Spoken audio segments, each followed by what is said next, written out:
श्रोताओं नमस्कार, बहुत बहुत स्वागत है आप सभी का आप ही के अपने कार्यक्रम महिला जगत में। आज के इस महिला जगत कार्यक्रम को लेकर हाजिर हूं मैं आपकी रेडियो सखी कांचन और साथ ही है मेरे दो नई सखियां प्रीति तारे। सुप्रभात सखियों, आप सभी को प्रीति का प्यार भरा नमस्कार। और साथ ही है उर्वशी पानसे। नमस्कार सखियों, आप सभी को उर्वशी पानसे का भी प्यार भरा नमस्कार। सखी श्रोताओं, प्रीति तारे और उर्वशी पानसे को भी आप सुनेंगे हमारे इस कार्यक्रम महिला जगत में। सबसे पहले बता देते हैं आज के इस महिला जगत कार्यक्रम की रूपरेखा। आज की बात का विषय होगा डिजिटल होती दुनिया और डाटा प्राइवेसी। मुलाकात में हम आपको मिलवाएंगे आचार्य कमलेश डोंगरे जी से। उनसे बात की है योग एवं प्राणायाम पर। सेहत की पोटली में हम आपके लिए लेकर आए हैं गुड़ के फायदे और साथ ही सुनवाएंगे कुछ सुमधुर गीत। तो सखियों, हमारी आज की बात का विषय है डिजिटल होती दुनिया एवं डाटा प्राइवेसी। प्रीति, पिछले कुछ सालों में तकनीक ने हमारी जिंदगी को आसान बनाया है। डिजिटल होती दुनिया में हमारी जिंदगी का अधिकांश हिस्सा ऑनलाइन हो गया है। हम अपने दैनिक जीवन में social media, email, online banking और ई कॉमर्स जैसी सेवाओं का उपयोग करते हैं। सखियों, एक क्लिक में हम बिल भर सकते हैं, सामान खरीद सकते हैं या फिर किसी को संदेश भेज सकते हैं। जब जब हम इंटरनेट का उपयोग करते हैं तब हमारा निजी डाटा भी साझा होता है, ये हम सभी जानते हैं। यहाँ हम बात कर रहे हैं डिजिटल होती दुनिया और डाटा प्राइवेसी की। सिक्योर डाटा प्राइवेसी का मतलब है अपना निजी डेटा जिसमें हमारा नाम, पता, बैंक डिटेल्स, फोटो और अन्य व्यक्तिगत जानकारी सुरक्षित रहे। ये डेटा हमारी अनुमति के बिना कोई और इस्तेमाल न करे। अभी हम देख रहे हैं कि साइबर अपराध काफी हद तक बढ़ गए हैं। हैकर्स हमारे डाटा को चोरी कर गलत तरीके से इस्तेमाल करते हैं। हमें पता भी नहीं चलता है कि हमारी व्यक्तिगत जानकारी कहां से और कैसे लीक हो गई। ऐसे में बहुत जरूरी हो गया है कि डिजिटल दुनिया में डाटा प्राइवेसी को बहुत सुरक्षित रखा जाए और इसका इस्तेमाल सही तरीके से किया जाए।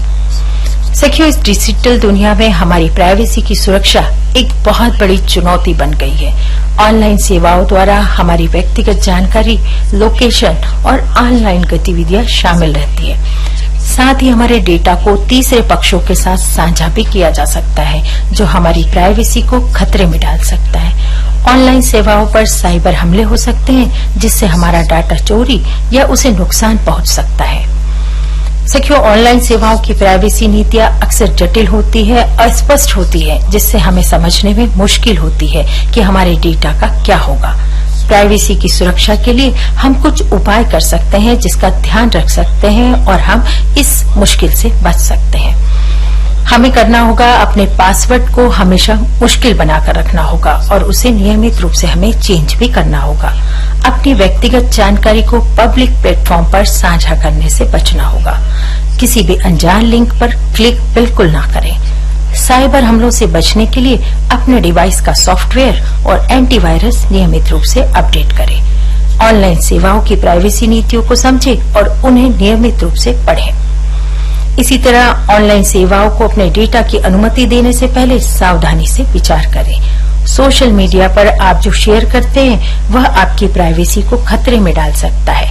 सावधानी से शेयर करें और अपने अकाउंट की सेटिंग्स को भी सुरक्षित रखें। साथ ही अनजान लोगों से चैट करने से बचें। इन सभी बातों का ध्यान रखकर हम इस डिजिटल होती दुनिया में अपने डाटा प्राइवेसी को सुरक्षित रख सकते हैं। तो ये थी हमारी आपके साथ एक छोटी सी बात पर बहुत ही खास डिजिटल होती दुनिया और डाटा प्राइवेसी। तो सखियों, चलिए चलते हैं गीत संगीत की दुनिया में और आपको सुनवाते हैं फिल्म लुटेरा से मोनाली ठाकुर का गाया हुआ ये गीत।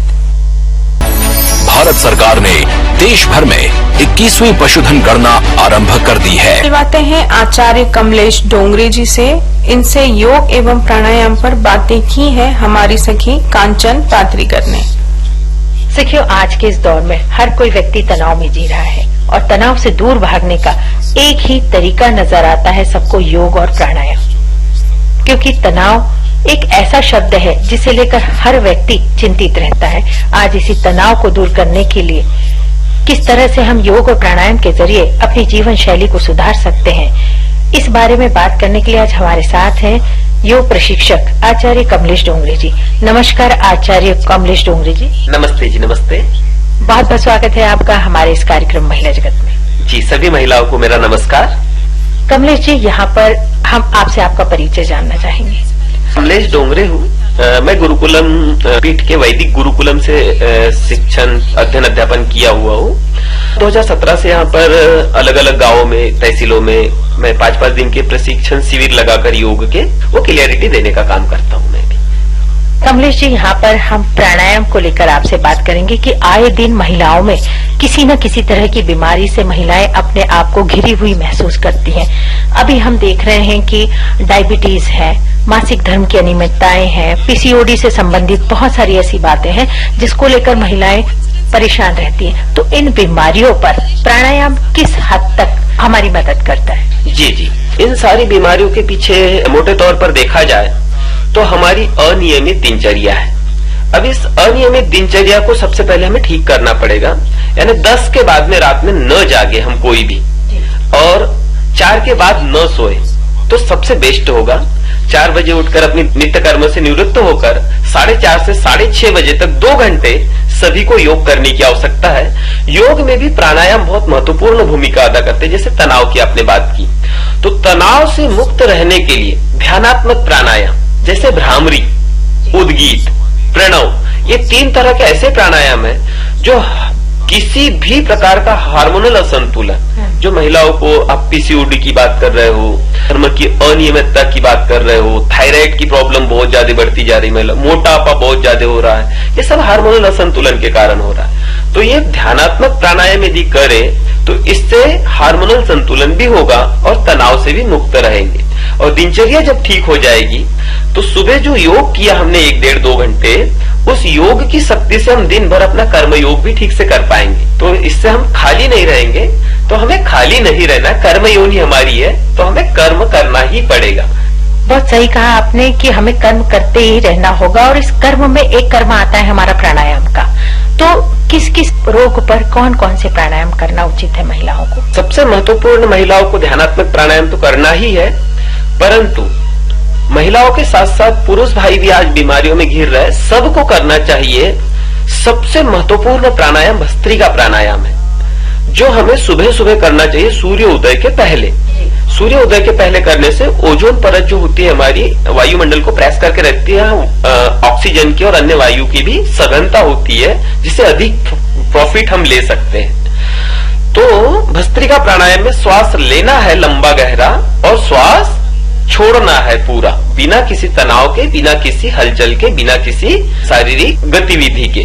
सामान्य अवस्था में जो श्वास हम लेते हैं और छोड़ते हैं, उसको विशेष प्रकार से लेना और विशेष प्रकार से छोड़ना ही प्राणायाम कहलाता है।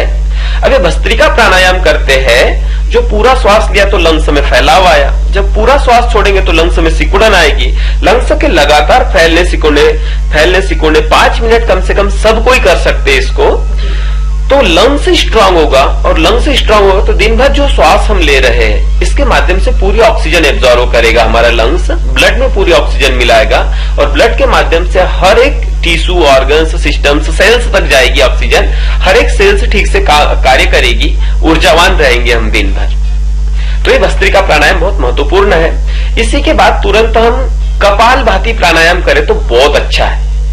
कपालभाति प्राणायाम करने से क्या होता है, यदि आपको एक वाक्य में मैं कहूं तो आज तक धरती पर जितने रोग हो चुके हैं, जो हो रहे हैं और जिनकी होने की संभावनाएं हैं, इन सारे रोगों का समाधान है कपालभाति में। अब कपालभाति प्राणायाम में हमें झटके के साथ में श्वास को नासिका से बाहर फूंकना होता है, जिससे लंग्स में सिकुड़न आती है। लंग्स में सिकुड़न आने से डायफ्राम ऊपर आता है, और डायफ्राम के ऊपर आने से किडनी, लीवर, पेनक्रियास, बढ़िया, छोटिया, तामाशय, पित्ताशय, हार्ट, जठर, जो हमारा ऑर्गन्स है, इसमें एक वैक्यूम पैदा होता है।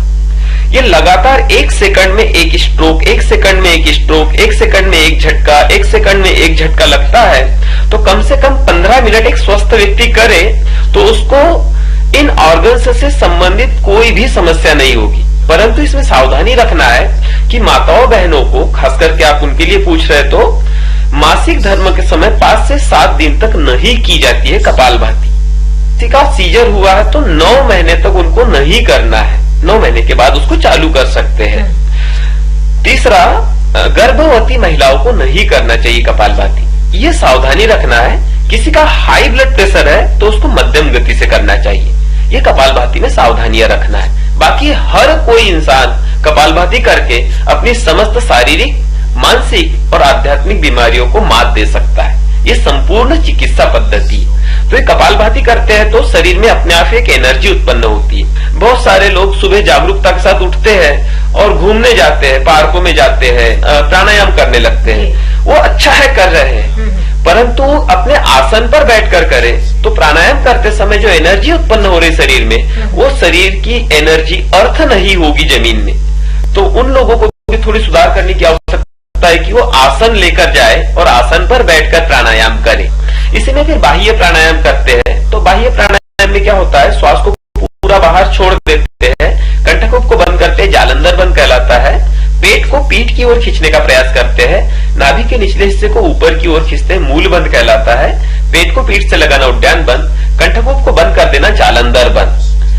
त्रिबंध के साथ जब बाह्य प्राणायाम करते हैं तो शरीर में एक वैक्यूम पैदा होता है, और वैक्यूम की स्थिति में कपालभाति से जो एनर्जी उत्पन्न हुई है उस एनर्जी का संतुलन होता है। वैक्यूम की स्थिति में एनर्जी उच्च दाब से निम्न दाब की ओर अपने आप हस्तांतरित होती है, तो हमारे शरीर में जो हिस्सा कमजोर है वो अपने आप ही स्ट्रांग होने लगता है।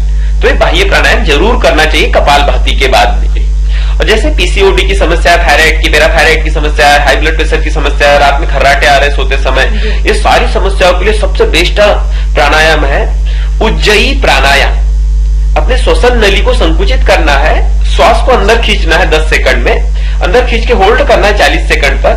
कब भी हो तो कोई दिक्कत नहीं, जोर जबरदस्ती नहीं करना है, सहजता के साथ जितनी शक्ति सामर्थ्य उतने सामर्थ्य के साथ करना चाहिए।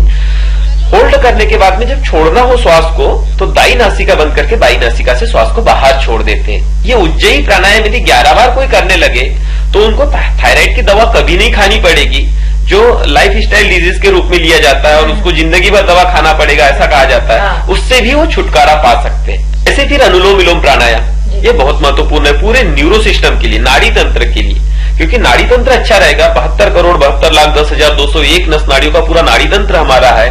जब दाई ईड़ा नाड़ी से श्वास लेते हैं, पिंगला से छोड़ते हैं, पिंगला से लेते हैं, ईड़ा से छोड़ते हैं, तो इसमें शक्ति का संचार होने लगता है, जिससे सुषुम्ना नाड़ी जागृत होती है।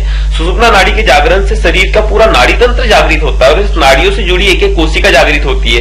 अनुलोम विलोम बहुत अच्छा प्राणायाम है, और खास करके सिर दर्द की जो प्रॉब्लम्स महिलाओं को अधिकतर देखने में आती है, ये अनुलोम विलोम से तुरंत ठीक हो जाता है। मैंने तो यहाँ तक देखा है कि बुखार किसी को हो गया है, वो यदि अनुलोम विलोम करने लग जाए तो उसका बुखार भी उतर जाता है। आज के समय में सर हम देखते हैं कि चाहे हम महिलाओं की बात करें या पुरुषों की बात करें, देखा सीखी में योगा प्राणायाम करने लगते हैं, जो कहाँ तक सही? हम लोगों को देखा सीखी नहीं करके प्रामाणिक शास्त्र से योग को सीखने की, या प्रामाणिक आचार्यों से, प्रामाणिक योग शिक्षकों से एक बार योग को ठीक से जानकर करने की आवश्यकता है। कमलेश जी, यहाँ पर जो हमारी बहनें आपको सुन रही हैं, उन्हें आप क्या समझाइश देना चाहेंगे अपने स्वास्थ्य के प्रति? मैं इतना ही कहना चाहता हूँ बहनों के प्रति, खुद योग करें, और जब एक घर में महिला योग करती है तो उसकी फुल फैमिली योग करने लगती है। हर माताओं बहनों को खुद योग करने की आवश्यकता है। कमलेश जी, आज आपने प्राणायाम को लेकर इतनी अच्छी जानकारी दी। हमारी बहनें जरूर आपकी बातों पर अमल करेंगी और अपने स्वास्थ्य के प्रति जागरूक होंगी। तो बहुत बहुत धन्यवाद आपका कि आपने इतनी अच्छी जानकारी हमारे साथ साझा की। सखियों, अभी आपने सुना योग एवं प्राणायाम पर आचार्य कमलेश डोंगरे जी को, और अब लेते हैं कार्यक्रम में एक अंतराल। ऑल इंडिया रेडियो पर रवि किशन के साथ अल्ट्राटेक में गुड़ के फायदे, और गुड़ के फायदे आप आज आपके साथ शेयर करेंगी हमारी सखी प्रीति और उर्वशी। सखियों, गुड़ खाना हमारी सेहत के लिए काफी फायदेमंद होता है, यह तो हम सभी जानते हैं। वहीं सुबह खाली पेट इसका सेवन किया जाए तो इसके फायदे और बढ़ जाते हैं। मीठा मीठा गुड़ खाने को स्वादिष्ट होने के साथ साथ आयुर्वेदिक औषधि का भी काम करता है। लोग अलग अलग तरह से इसे अपनी डाइट में शामिल करते हैं। इसे जैसा भी खाया जाए ये सेहत के लिए अच्छा ही होता है। बिल्कुल उर्वशी, गुड़ पेट के लिए काफी फायदेमंद होता है। सुबह खाली पेट गुड़ खाकर पानी पीने से पेट से जुड़ी सभी समस्याएं खत्म होती है और पाचन तंत्र मजबूत होता है।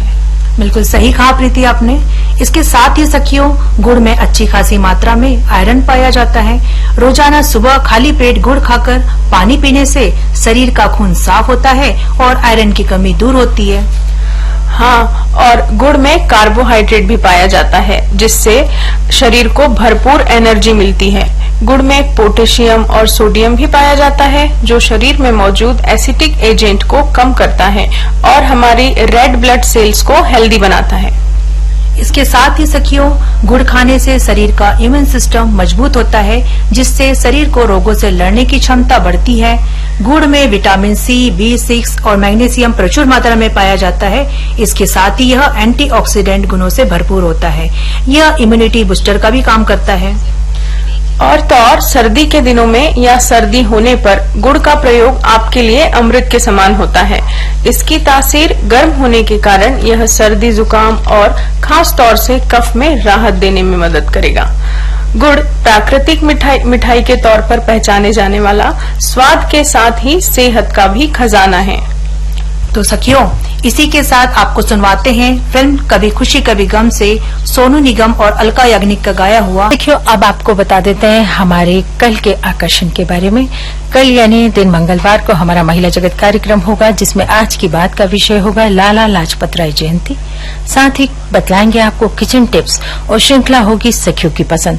श्रृंखला सखियों की पसंद में आप अपनी पसंद के गीतों को लिखकर हमें भेज सकते हैं। उसके लिए हमारा पता नोट करें। हमारा पता है कार्यक्रम महिला जगत श्रृंखला सखियों की पसंद द्वारा केंद्र निदेशक आकाशवाणी केंद्र बैतूल और पिन कोड है 460001। और साथ ही व्हाट्सएप नंबर पर आप मैसेज भी भेज सकते हैं। और इसके लिए हमारा नंबर है 07141234722। आपके खतों का, आपके मैसेजेस का हमें इंतजार रहेगा। और हमारी कल की श्रृंखला सखियों की पसंद में आपके साथ होगी हमारी रेडियो सखी श्रीला संजय। तो सुनना न भूलिएगा आपका और हमारा मनपसंद कार्यक्रम महिला जगत श्रृंखला सखियों की पसंद के साथ। और अब घड़ी की सुइयां इशारा कर रही हैं कि आज के इस महिला जगत के कार्यक्रम को यहीं संपन्न करें। अगली मुलाकात आपसे जल्दी ही होगी इसी वादे के साथ। अपने रेडियो सखी कांचन, प्रीति, उर्वशी को दीजिए अनुमति। नमस्कार।